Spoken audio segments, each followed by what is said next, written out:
के दिन एक बात बहुत ध्यानपूर्वक सुन लीजिए। एकादशी के दिन कोई व्यक्ति आपके घर आयो और घर आकर के माने आपको कोई प्रसाद अर्पित कियो, जैसे मान लो नाथ द्वार से आयो और नाथ द्वार से आकर के माने आपको दियो, बोले भैया श्रीनाथ जी को प्रसाद है, और वास में कहीं आपने कहा ओहो या में तो अन्न है, मेरा तो आज व्रत है, तो आपको अपराध लगेगा। इसलिए क्या करना है, घर में यदि कहीं भी तीर्थ से मंदिर से यदि एकादशी के दिन प्रसाद आता और उसमें यदि अन्न है तो अन्न बुद्धि रखनी नहीं है, वो प्रसाद है, उसके प्रति अन्न बुद्धि रखते ही वो प्रसाद का भाव नष्ट हो जाता है, फिर पाप लगेगा ही लगेगा उसको पाने से। इसलिए कभी भी यदि प्रसाद ठाकुर जी का घर में आवे, एकादशी का दिन हो, तुरंत उसमें से तिनका ही सही थोड़ा सा जिह्वा पे धारण करके स्वीकार करो, उससे पाप नहीं लगता है। बाकी वैष्णवों को एकादशी व्रत निश्चित रखना चाहिए। एकादशी के दिन बहुत कथाएं हैं एकादशी निष्ठा की। एक कथा तो यह है कि एकादशी के दिन पाप निवास होता है। एक बात ऐसी है, हम ठाकुर जी को कुछ ना कुछ प्रस्तुत करते हैं, कोई धन देता है, कोई पत्र देता है, कोई पुष्प देता है, कोई फल देता है, कोई कुछ ना कुछ ठाकुर जी को देते हैं, पर अन्न खाने से, अन्न सेवन करने से हमारी आयु घटती है, आयु कम होती है, और यदि हम एक दिन अन्न सेवन नहीं करते तो हमारी आयु एक दिन की बढ़ जाती है। इसलिए करवा चौथ के दिन माताएं बहनें व्रत रखती हैं और अपने पति की दीर्घायु नहीं, एक ही दिना की आयु मिले बेचारे, एक ही दिना बड़ो होता होगा मैया के व्रत रखवे से। तो हम क्या करते हैं कि वो करवा चौथ वाले दिन माताएं क्या करती हैं, पति को देख के जलपान कर लेंगी और फिर रात में भोजन कर लेती, मतलब अपने पूरे दिन भूखे रह करके जो पूरे दिन की आयु थी माताएं वो पति को दे देती। ठीक वैसे ही हम अपने जीवन के एक दिन को, एकादशी को, हम अन्न सेवन ना करके पूरे दिन की आयु जो हमारे पास बचती है, पूरे दिन जो हमारे पास शेष आती है, हम उसको द्वादशी के दिन अन्न सेवन करके अपना व्रत पूर्ण करके ठाकुर जी के चरणों में अर्पित कर देते हैं। नाथ, ये एक दिन जो मुझे मिलने वाला मुझे नहीं चाहिए, मैं उसको आपके चरणों में अर्पित करता हूं।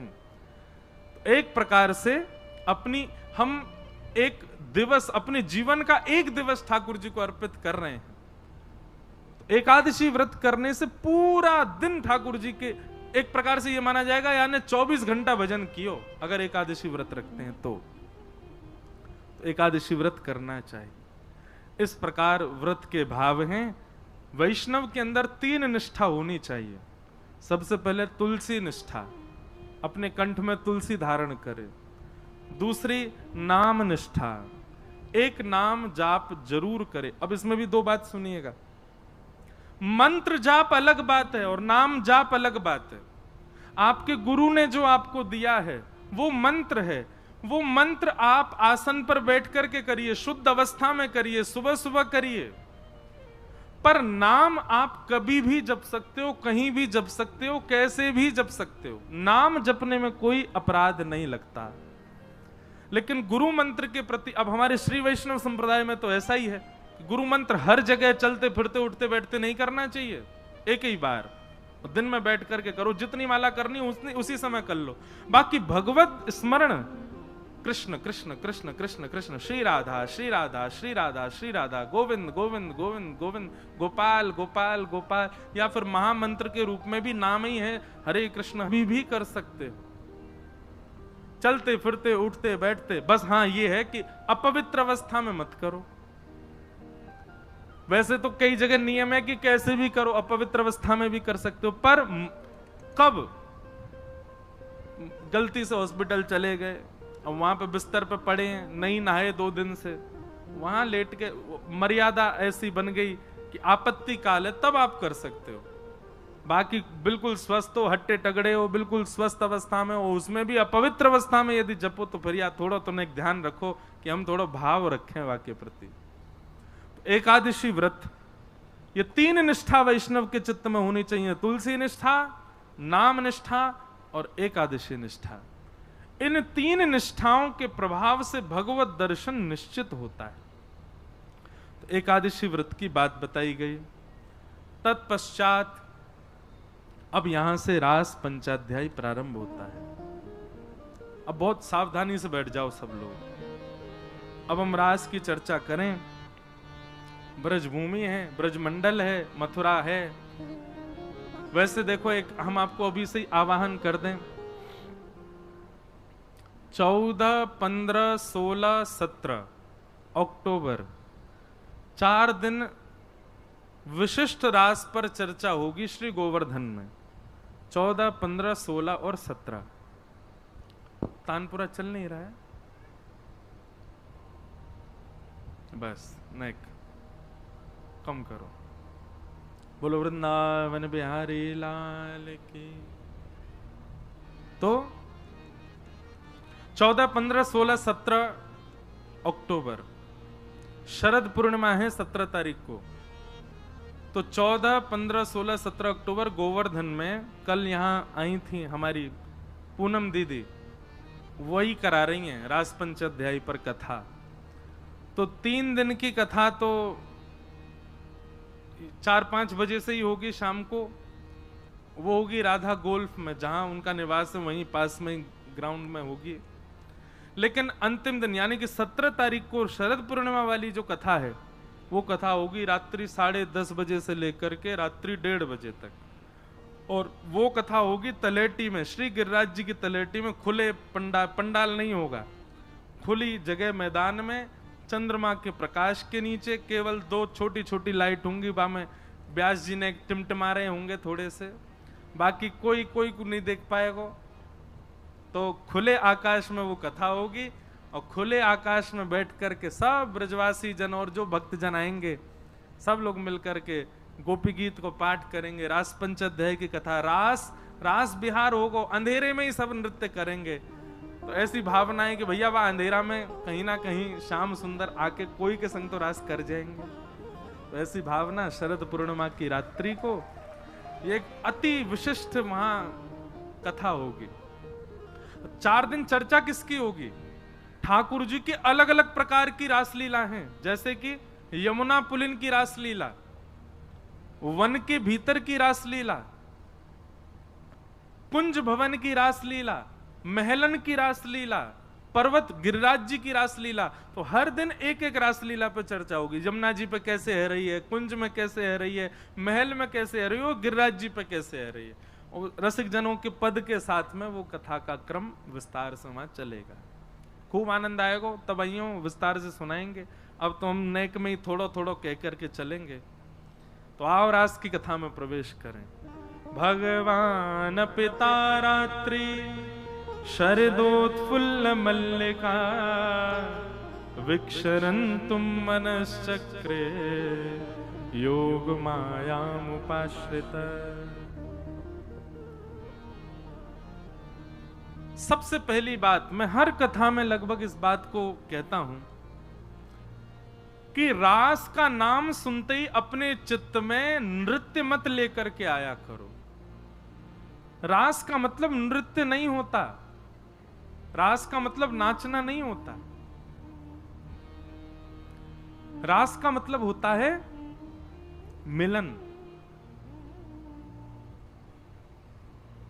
अब सुनो, रस और रास ये 2 स्थिति हैं।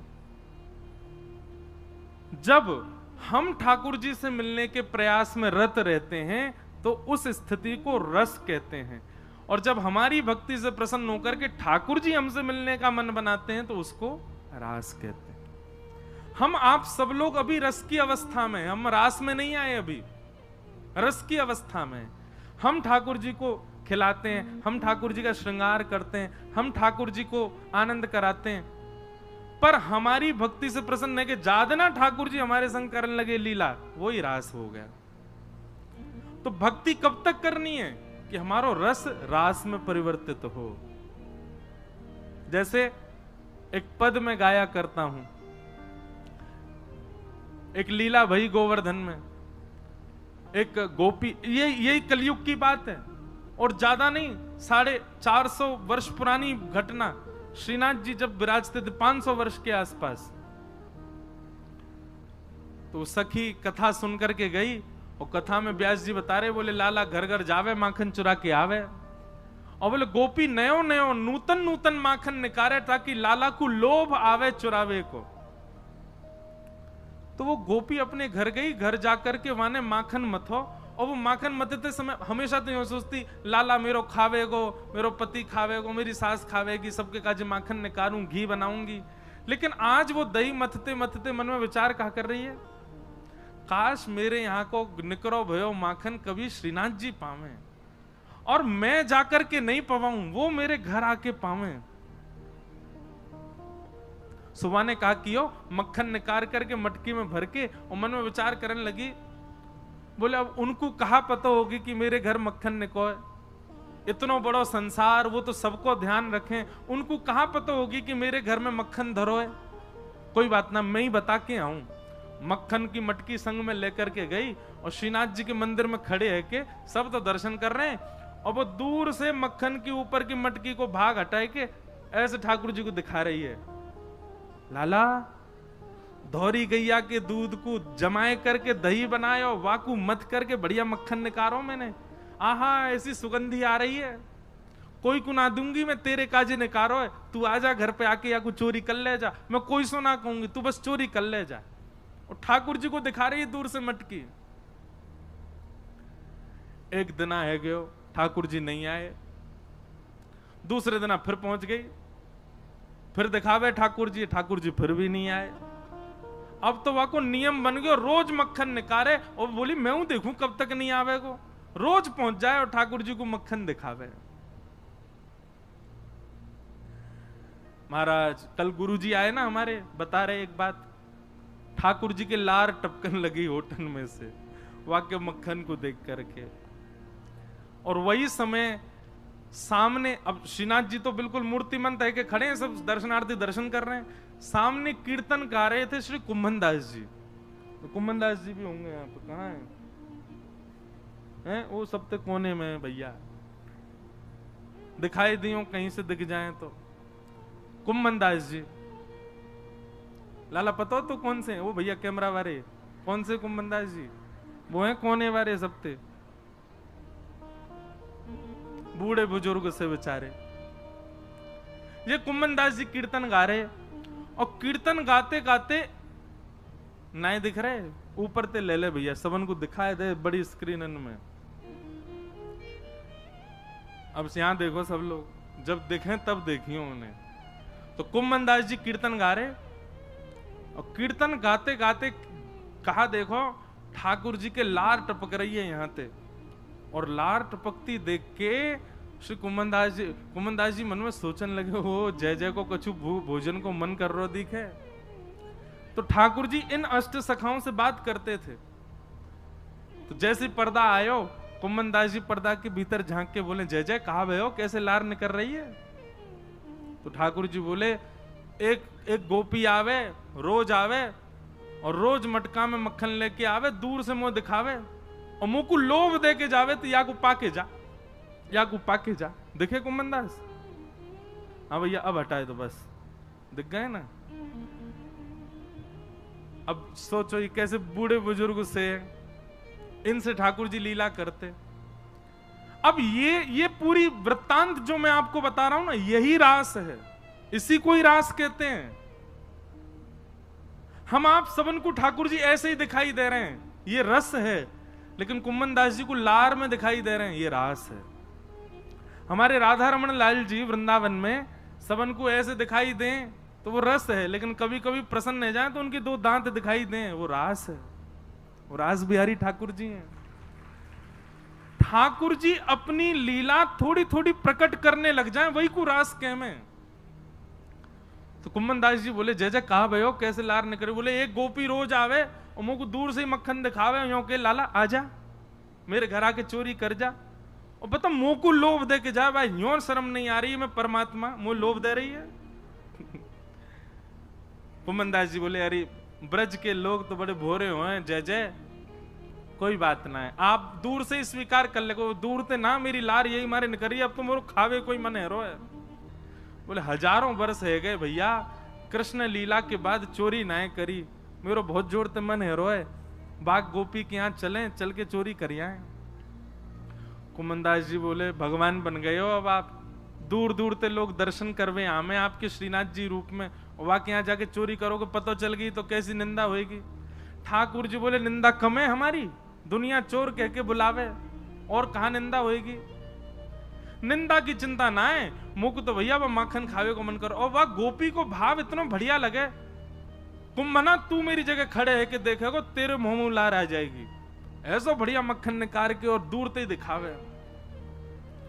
कुमनदास जी बोले कहा करनो बताओ। बोले रात्रि में जैसी शयन है जाए मंदिर को, सोई तू पीछे खिड़की पे आ जाइयो, और मैं खिड़की से छलांग मार के बाहर आ जाऊंगा, तेरे कंधा पे बैठ के दोनों चलेंगे चोरी करके आवेंगे। कुमनदास जी बोले बड़ो बूढ़ो आदमी में मुंह पे चलो फिरो जाए ना है, आपको लेके कंधा पे कहां जाऊंगा मैं। ठाकुर जी बोले कुंभना तू बस एक बात, एक सूत्र अपना ले। बोले कहा शीघ्रता रखियो, बस देरी मत करियो, विलंब मत करियो, और जैसो मैं कहूं वैसो कर तो चलियो, बाकी सब मैं संभाल लूंगा, तू बस ले चल मुझे। रात्रि में मंदिर कपाट बंद है गए, शयन है गए, सब दर्शनार्थी अपने अपने घर चले गए, मंदिर के सेवायत सब चले गए। वास में कुंभनदास जी मंदिर के पीछे खिड़की पर जाके खड़े भये और शयन के वस्त्र धारण किए, थोड़ी छोटी सी पाग पहन रखी है, गले में 2 माल धारण कर रखी हैं, बढ़िया गुलाब को इत्र लगा रखो, पीतांबरी पहनी। श्रीनाथ जी ने अपने मूर्तिमंत रूप को सचल बना लियो, हाथ पांव सब सीधे है गए ठाकुर जी के, और खिड़की से ऐसे निकल करके बाहर आए, कुंभनदास के कंधा पे बैठ गए, दोनों पांव लटका लिए और सिर पकड़ करके ठाकुर जी ऊपर बैठ गए। अब छवि देखो कितनी सुंदर।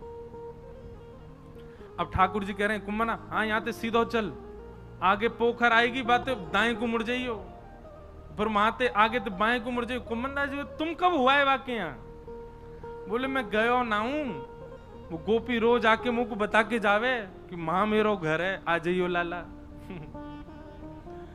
कुंभनदास जी के नेत्रों में आंसू आ जाते, आहा कितने बड़भाग, ये लीला मेरे साथ घट रही है, मुझे अनुभव हो रहा है, कितना कितना सुख है मेरे लिए।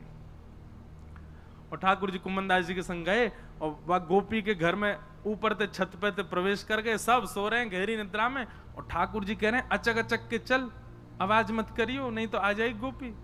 ओ देख कुंभना वो टंग रही मटकी, ले चल बा के पास।